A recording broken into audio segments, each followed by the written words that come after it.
merecido la pena los intercambios que se tienen en esos momentos. Hay una cosa que quiero comentar rapidísimo, que estoy muy orgullosa de que haya estudiantes beneficiarios de las becas de excelencia Avenir en la sala. No es frecuente, son 2 estudiantes franceses beneficiarios de la beca que gracias al Ministerio de Universidades nosotros gestionamos junto con la Embajada de España en este caso y también con la Embajada de España. Y es un programa del que nos sentimos muy orgullosos, que entra de lleno en la misión de diálogo, de divulgar conocimiento, de ayudar a divulgar conocimiento y a que haya un enriquecimiento entre los 2 países, y estoy muy contenta de que estéis aquí toda la mañana, con lo cual, merci beaucoup. Vamos con la presentación de la segunda mesa, que va de retos laborales, educativos y cívicos de la transición ecológica. Tenemos Javier Benayas del Álamo, que es catedrático de Ecología en la Universidad Autónoma de Madrid, Antonio Lucio Gil, presidente de BBF España, entre otros muchos cargos, Concepción Piñeiro, delegada del Patronato de FUEM, y como moderadora tenemos a Laura Benítez, que es coordinadora de proyectos educativos en el área social de la Unidad Sociedad y Territorio de SEO, que es la Sociedad Española de Ornitología. Y aquí os dejo con ellos lo mismo. Sus biografías están en el programa que os podéis descargar en la página web de diálogo.es. Muchas gracias. Pues muchas gracias, Silvia, y a Diálogo por darnos la oportunidad de estar aquí hoy, y a todos ustedes por escucharnos y querer compartir este ratito. Sin más, vamos a ir a nuestra mesa redonda, que habla sobre los retos laborales, educativos y cívicos de la transición ecológica.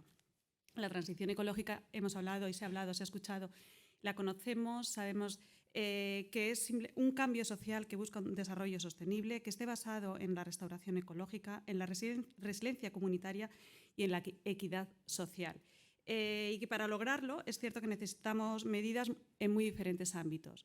Entre ellos, la energía de la que se ha hablado en la primera mesa bastante, de una energía que debe ser muy responsable, de una educación, del empleo, de la agricultura y de la participación ciudadana como base. Estos son solo algunos de los retos que plantean este proceso y que requieren, sin duda alguna, de la participación de todos estos agentes. Así que voy a dirigir mi primera pregunta a Antonio Lucio Gil y preguntarte directamente si crees que estos mecanismos de participación ciudadana se están utilizando de la manera correcta para la aceptación de soluciones verdes y garantizar que la transición ecológica realmente sea justa y sostenible para todos y todas. Bien, pues yo ahí creo que se están aplicando entre mal y muy mal, con tendencia a empeorar. Tenemos un problema enorme y por eso no estamos avanzando. Si no nos autoengañamos y pensamos cuáles son las retóricas, los discursos, la cantidad de infraestructura normativa, regulatoria, etcétera, el dinero que invertimos y lo que estamos avanzando, creo que vamos muy mal. Y es muy importante foros como este y que sean de España y Francia. La Comisión Europea, antes lo comentaba con Loreto, la Comisión Europea tiene un montón de proyectos para que trabajen células de distintos países en montones de formatos y eso no permea, se queda encapsulado y creo que no se socializa suficientemente, creo. Y es necesaria mucha más reflexión. Hace poco cumplía 100 años Edgar Morin, un gran intelectual francés que está en estos temas que hoy nos están preocupando. Murió hace no mucho, Bruno Latour también en este tipo de cosas. Y en los dos hay reflexiones inspiradoras como para argumentar esa afirmación tan rotunda que he hecho. Pero sobre todo Edgar Morin está insistiendo en que hemos avanzado mucho tecnológicamente, pero no estamos avanzando y estamos retrocediendo en términos de pensamiento. En términos de pensamiento estamos retrocediendo y esto no basta con que aportemos tecnología. Y ese retroceso en términos de pensamiento se refleja en la acción pública, en la gobernanza, que requiere sobre todo inteligencia. La gobernanza, precisamente, es un término que pretende superar los marcos jurídico-formales y jurídico-políticos formales del gobierno. Es cómo el ecosistema social, empresarial, ciudadano, cultural, etcétera, académico, es capaz de interactuar para dar respuesta a los retos y a los avances, ¿no? Y nunca se ha hablado más de gobernanza y nunca ha habido menos real gobernanza que en nuestros tiempos. Cuando se habla de participación, se habla en términos retóricos o se aplican procedimientos mecánicos, y esto no es una cuestión de mecánica, es una cuestión cultural. En el ámbito del derecho constitucional, que es la otra vida en la que ando, respecto a las constituciones, es algo muy bien estudiado y analizado desde los años 20, 30 y 40, y podríamos citar también autores franceses muy importantes. Pero todo se va banalizando, estamos en un proceso de banalización. Pensaba en autores franceses clásicos de la teoría constitucional cuando se refieren a las constituciones. Hay un montón de constituciones ahora que están hablando de medio ambiente y hay un montón de leyes de medio ambiente. Hablando de leyes, el Quijote le recomienda a Sancho, cuando le hacen gobernador de la ínsula Barataria, le dice: amigo Sancho, ahora que vas a ser gobernador de esta ínsula, te aconsejo que pragmáticas, pocas y que se cumplan. Esto ya lo decía Cicerón y tantos, ¿no? Pero en el ámbito de las constituciones, todas esas constituciones que dicen, había un autor alemán que tuvo que exiliarse a Estados Unidos, que en los años 60, 70 analizaba el sistema constitucional americano y dice: miren, el éxito del sistema constitucional americano no ha sido gracias a su texto constitucional, ha sido a pesar de su texto constitucional. Y que lo que le han copiado todas las repúblicas hermanas de Iberoamérica es el texto constitucional.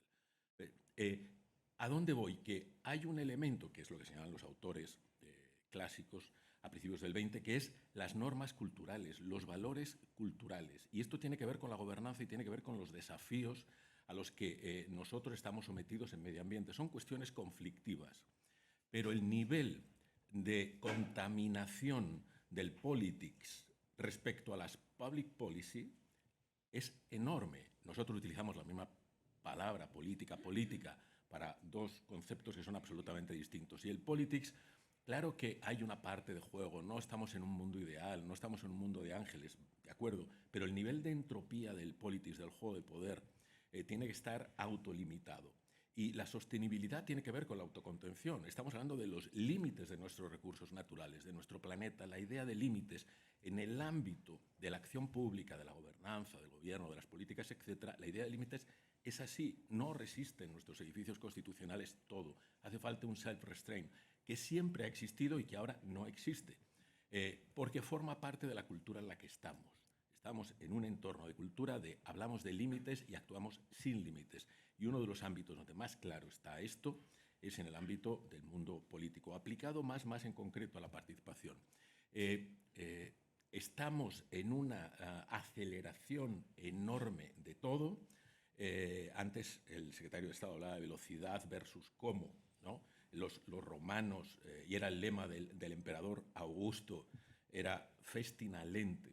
Festina lente. Si hay algo muy importante que tienes que hacer y hacer rápido, hazlo rápidamente lento, ¿no? Nosotros tenemos un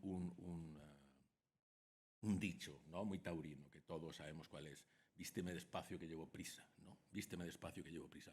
Hay un rechazo a las políticas identificadas con transición ecológica enorme, va a más, está siendo capitalizado y utilizado de manera evidente, y esto hay que entenderlo como una advertencia y como un síntoma. No toda la población que se manifiesta de esa manera tan agresiva está en contra de la mayor, pero ahora cuestionan la mayor. Y termino remitiéndome al pensamiento imprescindible, creo, en términos de interpretación de la realidad, de Habermas, en este caso alemán. Necesitamos más diálogos hispano-franceses, hispano-alemanes, y Habermas, pensando en los grandes objetivos sistémicos de la macroeconomía, pero no solo la macroeconomía, él decía: caminamos hacia un protagonismo de los objetivos sistémicos en lo público que se hacen a base de colonizar el mundo de la vida. los grandes objetivos jerarquizados, con las grandes agendas, con los grandes aparatos que se ponen en marcha y que aplican lo que él critica de la Escuela de Frankfurt, él critica que es la racionalidad instrumental, es decir, tienes unos objetivos y sí, dices que no se queda nadie atrás, pero lo dices como si fuera un escapulario de la Virgen de Guadalupe, ¿no? Quiere decir, es que no hay que decirlo, es que eso implica no actuar mecánicamente a por ellos objetivos porque hay costes, externalidades sociales. Sarkozy, cuando anuncia las conclusiones del Le Grenelle de l'Environnement, que es algo que tendríamos que hablar y recuperar en el año 2007, presenta las conclusiones oficialmente y dice: tenemos que integrar las cuestiones ambientales en todas nuestras políticas, en todos nuestros proyectos, de manera que tenemos que saber cuáles son los costes en términos de cambio climático y los costes en términos de biodiversidad de lo que hacemos. Y si los costes son inabordables, no podemos actuar así. Pues eso que decía en el 2007 lo tenemos que aplicar a lo que nosotros ahora nos planteamos. Es decir, no podemos desarrollar la transición ecológica con la mentalidad de la modernidad de objetivos sistémicos. No podemos soportar costes sociales que sean inabordables, porque se nos va a colapsar la máquina, nos estamos deslegitimando. Y creo que hay que recuperar mucho más mundo de la vida respecto al sistema, y ese mundo de la vida es una gobernanza desde el ámbito municipal, desde ámbito ciudadano. Necesitamos recuperar mucha más dosis de gobernanza del mundo de la vida, que es el bottom-up y que es de abajo arriba. Por tanto, crítico porque eso no funciona. No está sucediendo. No está sucediendo, sin duda. Has abierto, es una goza escucharte y de repente has abierto un melón por un montón de sitios, no sé por cuál de ellos quedarme. Creo que solamente esta introducción que nos has hecho nos serviría y nos va a servir como un poco como hilo para todo lo que vamos a hablar. Cierto es que tenemos un montón de tecnología, pero ¿qué ocurre cuando la tecnología es que no es suficiente, Javier? ¿Qué hay ahí? ¿Hay educación? Sí, Laura, yo creo que es muy importante esta mesa por el contrapunto que pone a las soluciones técnicas o tecnológicas. Yo creo que a la hora de enfrentarnos a todos los problemas que se enfrenta la transición ecológica, está el enfoque de que hay propuestas técnicas para poder salir, pero no es la única alternativa. La mayoría de los problemas son problemas sociales. Y si son problemas sociales, necesitamos cambios sociales. Y para producir cambios sociales necesitamos estrategias y procesos de cambio social. Claro, la parte tecnológica o la parte técnica, si hay presupuestos, si es rentable o hay subvenciones, empieza a desarrollarse. Pero la parte social no necesita dinero o no necesita tanto dinero. Son procesos lentos. Son procesos lentos que si no los tenemos, la parte tecnológica muchas veces no funciona. Y les voy a poner un ejemplo, que siempre me gusta poner este símil, ¿no? Cuando nos enfrentamos a cualquier enfermedad y vamos al médico y nos diagnostica un problema, nos pone una medicina. Esa medicina normalmente tiene una parte técnica, la píldora, que nos vamos a tomar para solucionarnos el problema, y un prospecto que es en el que nos dice cómo usar esa píldora. ¿Se imaginan que nos dieran la píldora y nos dieran el prospecto? Probablemente haríamos un mal uso de esa píldora. Incluso podría ser contraproducente para solucionar el problema. Ahora nos vamos a la siguiente situación. Nos dan el prospecto, pero no nos dan la píldora. Sabemos cómo nos podemos curar, pero no tenemos el elemento técnico de cómo curarnos. Es fundamental trabajar los dos elementos conjuntamente. Si nosotros desarrollamos técnica y no sensibilizamos, educamos e implicamos a la población en esos desarrollos técnicos, estamos cometiendo un divorcio que es muy difícil de superar.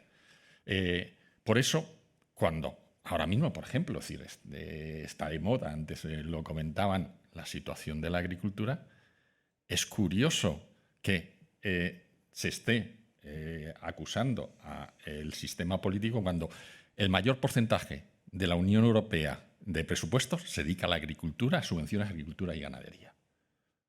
Y partidos que están moviendo estas críticas niegan del cambio climático. Es curioso esta contradicción, ¿no? Es decir, que uno de los causantes más importantes de las sequías y de la crisis del campo no se está analizando como realmente uno de los elementos por la parte de los agricultores que están realizando estas críticas. Por eso, el debate de cómo podemos llegar a la gente, cómo podemos producir esos cambios sociales, son muy importantes. Porque son procesos lentos, necesitamos mucho tiempo, no se hace de un día para otro. ¿Y cuáles son las estrategias? De las cuales luego pues, podemos hablar y creo que vamos a profundizar un poquito más. Primero, información. Si no damos buena información y las personas no están informadas, no pueden implicarse en ese cambio. El segundo es educación. Es decir, educar es ir más allá de la información. Es entrar más en profundidades para comprender mejor las implicaciones que tienen todos estos problemas. La tercera es dinamización en el ámbito del ocio. Es decir, si yo en mi tiempo libre me dedico a hacer actividades que tienen que ver con esas problemáticas, de alguna forma estoy implicándome en esas problemáticas, pero además estoy disfrutando, estoy aprendiendo a la vez que me divierto. Es lo que podemos llamar más divulgación científica dentro de esta estrategia. Y la última es dinamizar procesos participativos. Son 4 estrategias de cambio social que son complementarias y que, sin duda, el tercer sector, las ONGs, cumplen un papel fundamental en esta dinámica, pero no solo. Las empresas lo pueden hacer, el sector público lo puede hacer, sin duda también el sector educativo, que también luego que creo que hablaremos y profundizaremos un poquito más en él, ¿no? Pues sí, voy a hilar me interesa particularmente esa faceta educativa o ese componente o esa herramienta educativa que debe de aplicarse en todos estos procesos. La educación se enfrenta a muchísimos retos y a lo mejor, Conchi, tú nos puedes contar o ver o iluminar un poquitillo sobre algunos de ellos, porque yo creo que es fundamental, ¿no? como herramienta en esta transición. Pues muchas gracias, Laura, y me sumo al agradecimiento, ¿no?, que se ha expresado por poder estar aquí y compartir esta reflexión, porque de hecho, si nos preguntamos, ¿no?, cuáles son los retos, los retos que tenemos a nivel educativo, ¿no?, en esta transición ecológica y justa, ¿vale? Vamos a remarcar la palabra, enfatizar la palabra justa, ¿no?, que yo creo que es muy necesaria, que siempre vaya de la mano. Sin duda, el debate es una de las claves para poder entender y abarcar y abordar todos esos retos, ¿no? Porque creo que tenemos algunas respuestas, pero no todas. Eso para empezar, ¿no? Así como para empezar a abrir boca. Y de ahí decir, claro, ¿qué educación necesitamos? Necesitamos una educación al servicio de esa transición ecológica y justa. ¿Qué es una transición ecológica y justa? Tú has dado una definición, se pueden dar muchas. Yo creo que lo que es importante, a mí me gusta mucho un énfasis, ¿no?, que hace Yayo Herrero, que es decir que es un proceso compartido, planificado y deseado. Y yo creo que esto es fundamental, porque no es algo que vaya a suceder de una manera únicamente tecnológica, ¿no?, como estaba diciendo anteriormente Javier, ¿no?, o expresaba también Antonio Lucio. Necesitamos reorganizar nuestra vida en común para lograr una existencia digna para todas las personas y todas las comunidades, y que eso sea compatible con preservar y restaurar los entornos naturales, sociales y territoriales, ¿no?, que los ecosistemas de los que somos parte.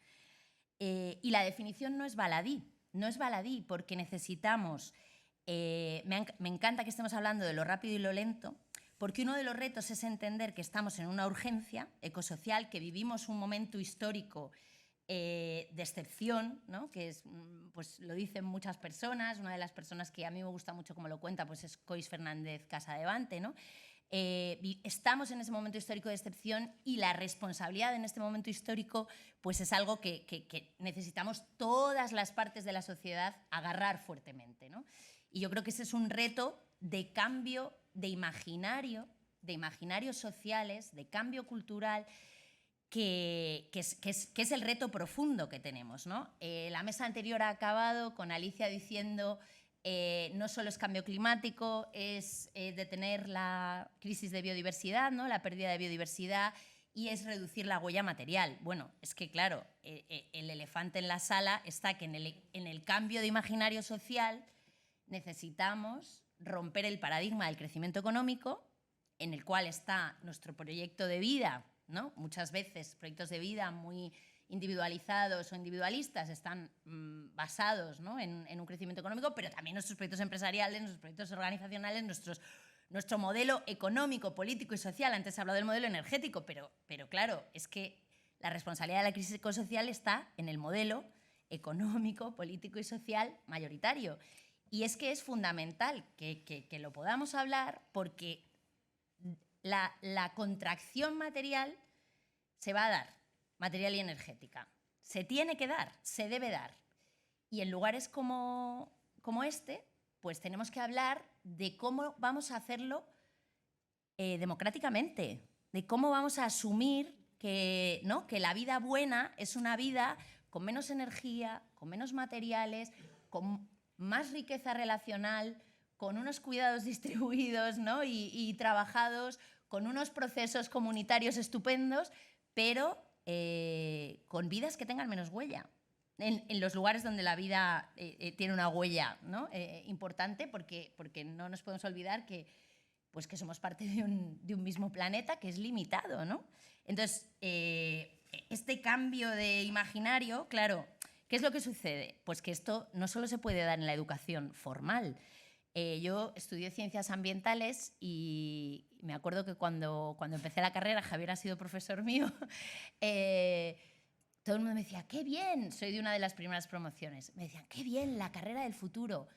Yo sigo escuchando la palabra futuro y me pongo a temblar. Digo, ¿de qué futuro estamos hablando? No. O sea, es el presente y es urgente y necesitamos combinar, y veremos en esas estrategias sociales, lo rápido y lo lento para dar respuesta.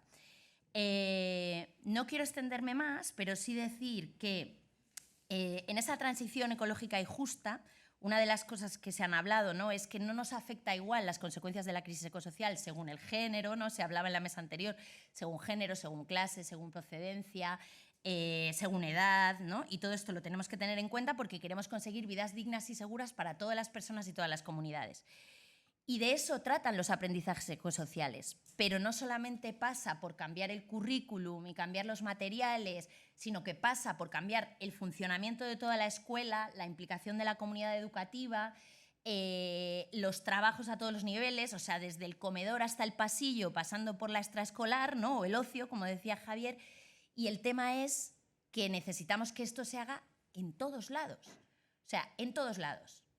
Para que la transición ecológica y justa sea posible, lo que necesitamos es contextos facilitadores, círculos virtuosos, donde lo más fácil sea comportarse de esta manera. No que sea una tarea de titanes, sino que lo más fácil sea ser parte de ese contexto facilitador. Y esos son algunos de los retos que tenemos, y en esos aprendizajes ecosociales pues nos encontraremos con nuestra capacidad de vincularnos con la ecodependencia y la interdependencia, con la capacidad de fortalecer la democracia, la justicia, entender la crisis civilizatoria y muchas cosas que son fundamentales. Que igual es un poquito incómodo todo esto. Todo ¿no? es un poquito incómodo, sí. Y hay que buscar esos procesos. Lo que sí que está claro en cualquiera de los casos es que hay que presionar y hay que dialogar con los gobiernos, con las empresas. Teníamos aquí el ejemplo de Eva, Alfonso y Marta, que ya ponen en práctica estas medidas y estas políticas de alguna manera que sean más sostenibles y más justas de alguna manera y que favorezcan esta transición, ¿no? Bueno, en cualquier caso, Antonio, trabajas, eres presidente de una organización ecologista como es WWF. ¿Cómo crees que es necesario seguir empujando desde estas organizaciones para buscar soluciones? ¿Qué puede aportar? ¿Es fácil o no establecer comunicación y avances y soluciones con empresas, con políticos? ¿Cómo se vive desde...? soy presidente de una ONG que es nacional, pertenece a una red global, pero no estoy en el staff ni el día a día, es la Junta Rectora. Y yo me lo planteo y me cuestiono muchas cosas, ¿no? En general, creo que han cumplido una misión importantísima, vital, este tipo de organizaciones, y que la siguen cumpliendo, pero tienen que evolucionar a otros aspectos. Vuelvo a un sabio, Steiner, ¿no? el amigo judío que murió, dice, mira, lo dice en Fe de Ratas, que son como sus memorias, dice, se pueden hacer muchos reproches a los ecologistas, lo escriben en los años 80. Dice, pero el mayor reproche que se les puede hacer es que no hayan aparecido antes. Entonces, ahí se resume algo esencial. Lo que sucede es que la dinámica, la inercia lleva a, en estos momentos, a poner el foco en esos objetivos sistémicos, las COP. ¿Qué son las COP? Las grandes cumbres, los grandes objetivos, las grandes agendas. Está claro que para las empresas del IBEX 35 las COP son estupendas, porque en 7 días te puedes reunir con 60 personas que te llevarían 8 meses y las tienes ahí en 7 días. Pero hay un trabajo interesantísimo que se publicó en varios medios, entre ellos El País, en la sección de negocios el domingo pasado por Stiglitz y algunos otros autores de la Universidad de Columbia, ¿no? Pero la cuestión es que el papel de las organizaciones que nacieron con un perfil de demanda para influir en la agenda, creo que tenemos saturación de agenda y que necesitamos mucha más evaluación y necesitamos sobre todo mucha más implementación. Y es un ciclo clave. Y creo que la sociedad civil tiene mucha más oportunidad de interactuar y aportar con ocasión de la implementación que con ocasión de la agenda. Sobre esto el mundo de Estados Unidos vivió una década espectacular en el mandato que inicia Kennedy y sigue Johnson, porque ellos tenían una gran agenda social de transformación, que fue acompañada de un esfuerzo académico, primero en torno a qué es agenda, cómo se influye, cómo se colocan los temas. Pasado un cierto tiempo se vio que los esfuerzos no estaban teniendo resultados, se generó un enorme interés por las evaluation policies, se vio que aportaban, pero que todavía faltaban elementos claves y se llegó a las implementation policy, que es clave y es el gran momento donde. En cuanto a la evaluación, yo reivindico mucho el mundo iberoamericano. Ahora cuando Ursula von der Leyen llega y dice tenemos 45.000 millones de euros para vuestras transiciones y todos la miran con desconfianza. Y vienes a por los minerales con los que se hacen esto o las baterías de los coches eléctricos. Ellos, en sus limitaciones, en su déficit, tienen mucho más que enseñarnos que nosotros. Bueno, en cualquier caso, aquí todo el mundo tiene que enseñar a todo el mundo. Todo el mundo. Y tenemos que escuchar mucho y se trata de inteligencia colectiva. Pero nuestros déficit, para nuestros déficit en cuestiones sociales, en Iberoamérica podemos aprender mucho.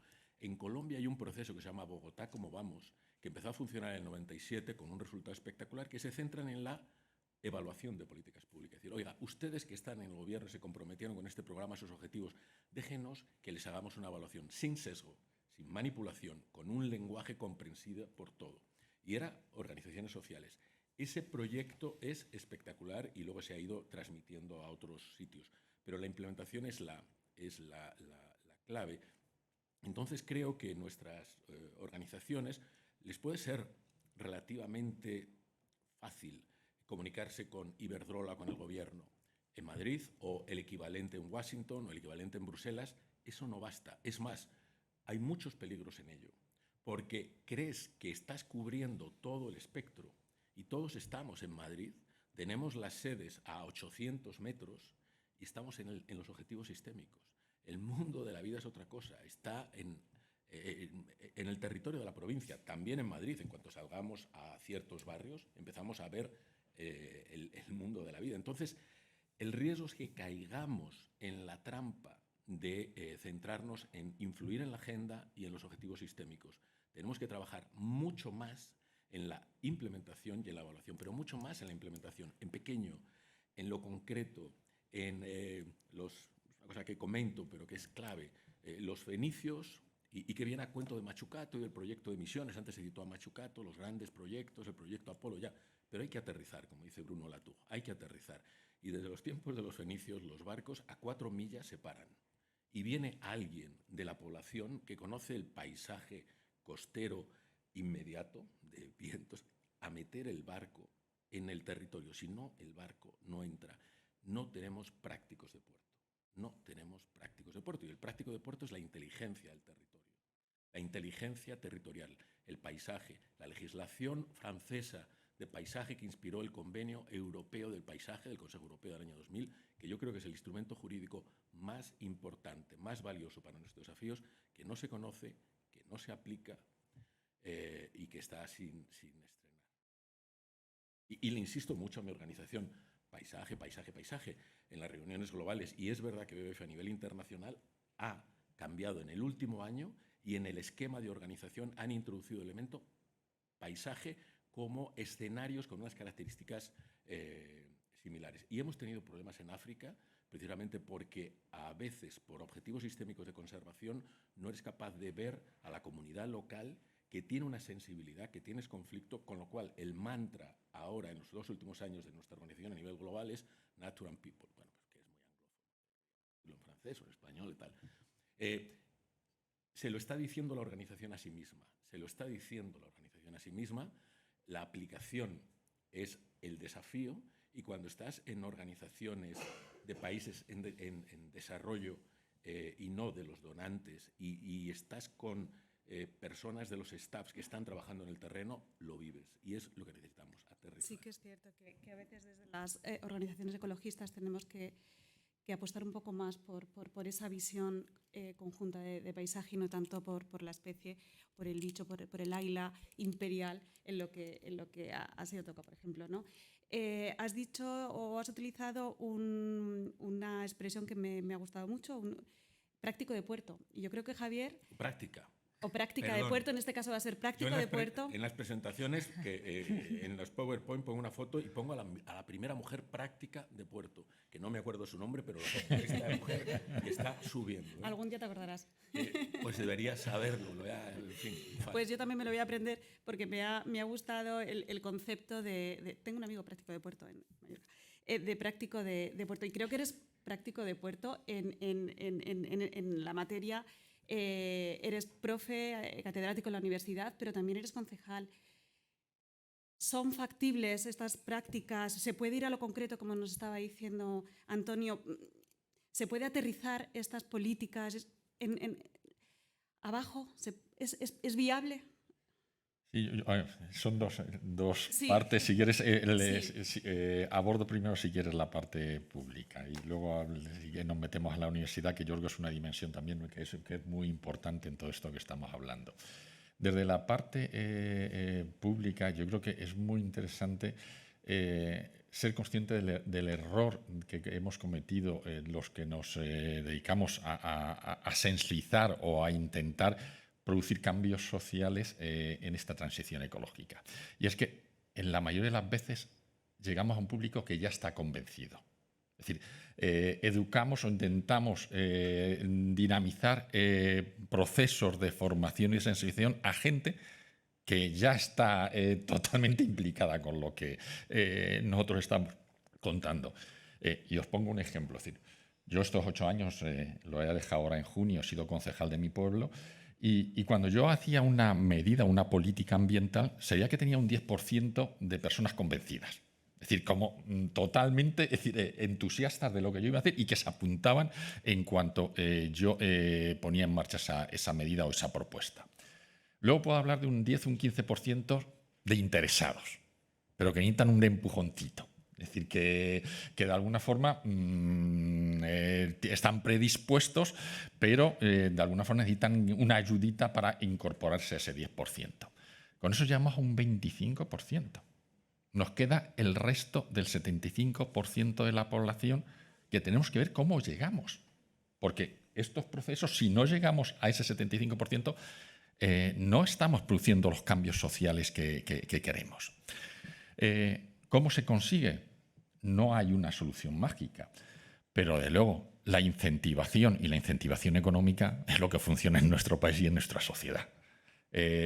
Cuando empezamos a impulsar la recogida de orgánica y a regalar compostadoras y a dar cursos de compostaje, pues llegamos a ese 10-15%, cuando ya empezamos a aplicar una tasa a reducir la tasa de basura a aquellos que participaban en estos programas y reducir el 30%, pues ya pegamos el salto y ya andamos por alrededor de un 20%, 25% de la población. Y seguimos creciendo. Por lo tanto, los procesos sociales son procesos lentos. Es decir, si nosotros queremos, por ejemplo, hablando de residuos, cambiar de forma clara la gestión de los residuos en nuestro país, que vamos muy retrasados y que vamos, desde luego, con unos modelos que no están funcionando porque está apuntando sobre todo por las medidas técnicas y tecnológicas y no por las sociales y educativas, necesitamos 5 a 10 años para producir esos cambios. Porque tenemos que llegar a esa población que siguen mezclando los residuos, que no están motivados, que desconocen cómo hacerlo bien. Y para eso, desde luego, en la parte institucional y social, y de nuevo, de mezclar lo que son soluciones técnicas, y yo no propongo cuáles son los contenedores o las vías más eficientes para empezar a recoger la orgánica, por mucho que yo eduque a la gente, no estoy produciendo cambios. Las dos cosas tienen que ir de la mano y hemos tenido resultados excelentes. Tanto cuando estuve de vicerrector 8 años en la Universidad Autónoma de Madrid, que fuimos un modelo de referencia, porque ahí está el siguiente aspecto que yo creo que es fundamental. El papel de la universidad. La universidad ahora no puede ser la universidad de hace unas décadas. Ahora mismo están pasando por la universidad las personas que van a liderar la sociedad dentro de 5, 10 o 15 años. Los que van a estar enfrente de las empresas, al frente de los ayuntamientos, de las diputaciones y de todas las organizaciones públicas, y también de las ONGs y movimientos sociales. Si ahora no les educamos en esta filosofía de transición ecológica, no vamos a cambiar, no vamos a producir grandes cambios. Y en esto no estoy hablando de producir buenos técnicos, es decir, buenos prácticos de puerto. Lo importante es de que los que estudian Derecho, los que estudian Económicas, los que estudian Ingenierías, tengan esta formación o este acercamiento, porque no solamente con los técnicos cambiamos. Necesitamos que también todos los graduados de cualquier ámbito y cualquier facultad adquieran este entrenamiento. Y para eso yo creo que hay dos cosas que son muy importantes. Por una parte, el que la universidad sea modelo. Si la universidad no es el faro de referencia social de este cambio y esta transición ecológica, no lo va a hacer ninguna otra entidad pública o privada. Porque en la universidad están los mayores conocimientos, el mayor nivel de innovación, se dan las mejores circunstancias para que las unidades se conviertan en laboratorios de buenas prácticas para luego trasladarlas a la sociedad. Por eso, las universidades ahora mismo están cumpliendo, y creo que las universidades españolas se están implicando. Es decir, creo que están dando pasos importantes en este sentido. Pero yo creo que todavía es más importante porque queda mucho por hacer. Y por último, el otro ámbito es de que los grados, las titulaciones que se imparten en la universidad tienen que ser mucho más prácticas, mucho más aplicadas, menos teóricas. Con Bolonia se intentó. Es decir, Bolonia no era un cambio de hacer grupos más pequeños, es decir, fundamentalmente era pasar de la formación de conocimiento en la formación de habilidades y destrezas. Y a mí me gusta mucho en todas mis asignaturas traer alumnos, a Conchi lo llevo de vez en cuando, a que les cuenten cómo es la vida profesional. Y les hago hacer presupuestos. A un biólogo pedirle que haga un presupuesto para un proyecto es hablarle en chino, porque es que no han visto números de presupuestos en ninguna de las asignaturas. Entonces, también requerimos de que en la universidad se acerque mucho más a las demandas laborales y profesionales y que tengamos una cercanía para que de alguna forma de la universidad se dé también una respuesta. Me alargo un poquito, Laura, no, pero... Te has alargado y es verdad que vamos un poco justos de tiempo, pero era importante enlazar esas dos perspectivas, efectivamente. Hablaba de que todo este proceso y implicando a la comunidad educativa, a las universidades, sin duda, que son las generaciones futuras que nos van a estar ahí, nos encontramos con un montón de conflictos, dentro de las empresas más tradicionales que tienen una forma de utilizar los ecosistemas y frente a otras que vienen apostando desde otra perspectiva mucho más eficientes o mucho más amables con el entorno, pero siguen existiendo un montón de conflictos. Hablaba de las empresas, pero existen también conflictos mismamente generacionales, de los que nos estaba hablando Javier, ¿no? De las generaciones presentes con las generaciones futuras que se van a encontrar y ese futuro del que tú también hablabas. En fin, ¿qué conflictos tenemos para dar y para aburrir? ¿Se pueden resolver los conflictos? Qué gran pregunta. ¿Cómo trabajar desde esta perspectiva, Conchi? Yo creo que, creo que es muy importante, lo primero de todo, ser conscientes de que están ahí, de que son inherentes a todo, ¿no? Los conflictos, que cada vez hay más tensiones, que forma parte, ¿no?, de hacer una transición ecológica y justa, abordar esos conflictos para que los proyectos que se desarrollan no generen mayores brechas que ya existen, ¿no?, de las desigualdades de las que hemos estado hablando, ¿no?, sino que los procesos de transición ecológica y justa sean también una oportunidad de trabajar los conflictos previos, ¿no?, y los conflictos vinculados, ¿no?, a la transición, pues de múltiples formas, ¿no? Yo creo que cada vez, antes se han puesto algunos ejemplos, pero es verdad que necesitamos muchos más ejemplos. Cada vez hay más herramientas, más formación.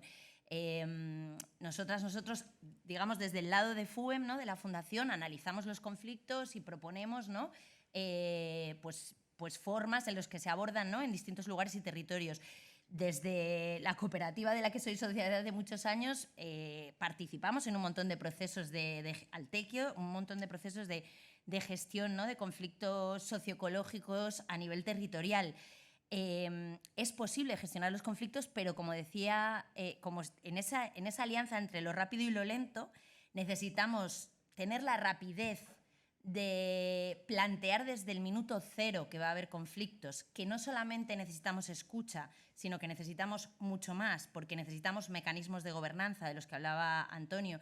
Necesitamos también en esos mecanismos de gobernanza que las partes implicadas y afectadas participen en la negociación, en el establecimiento de prioridades e incluso en la decisión, en el reconocimiento de las razones por las que se está dando ese conflicto. O sea, hay un montón de aspectos que deben ser tenidos en cuenta para la gestión de los conflictos.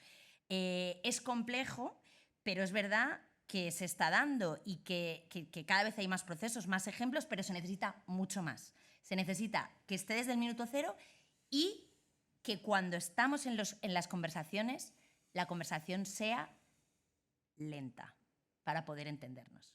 Y ese equilibrio entre lo rápido y lo lento, por ejemplo, en los conflictos se ve claramente.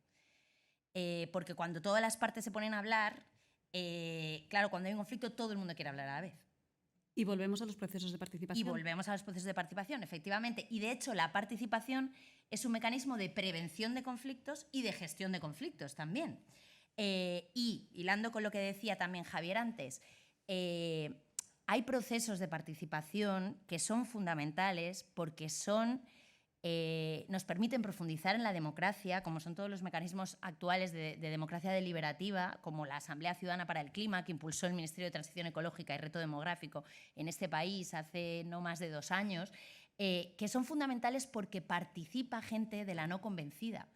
¿Por qué participa gente de la no convencida? Porque es elegida por sorteo, porque a esa gente se le da el equivalente, por su participación, se le da el equivalente a participar en una mesa electoral.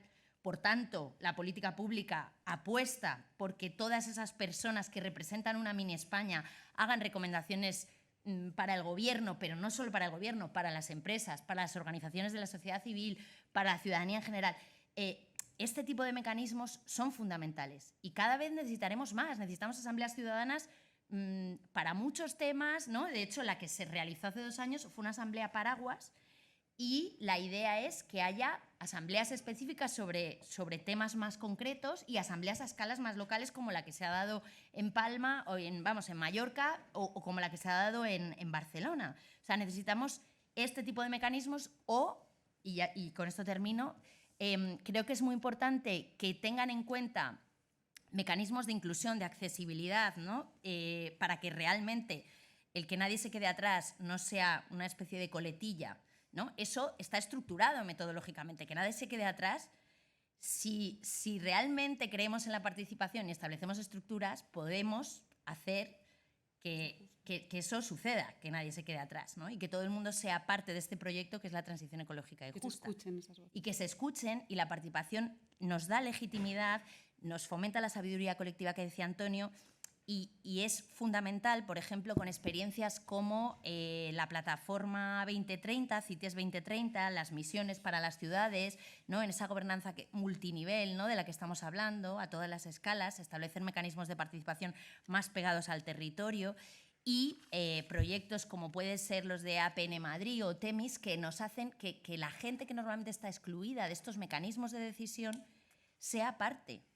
Porque necesitamos que sea parte, porque cuando yo he dicho que el imaginario social tiene que ser una vida con menos, ¿no? Una vida buena con menos materia, ¿no? Yo sé que esto es para alguna gente, que es la que necesitamos de crecer, pero otra gente necesita, por supuesto, derechos básicos, ¿no? Garantizados. Y este encontrar equilibrios en la participación y en la gestión de conflictos se da. De hecho, y con esto termino, la Asamblea Ciudadana para el Clima, 172 recomendaciones con más de un 80% de apoyo, de una mini España con una diversidad ideológica tremenda. El decrecimiento, por ejemplo, es una de las recomendaciones. La sensibilización sobre el decrecimiento como forma de ese imaginario social. Muchas gracias, Conchi. Creo que me quedan un minutito y quería cerrarlo con Antonio, también porque habéis hablado mucho de esta inteligencia colectiva, de esta sabiduría compartida y estamos en un foro entre Francia y España y puede ser, a lo mejor, si nos ilustras un poquitín más sobre esta experiencia. ¿Aprendemos?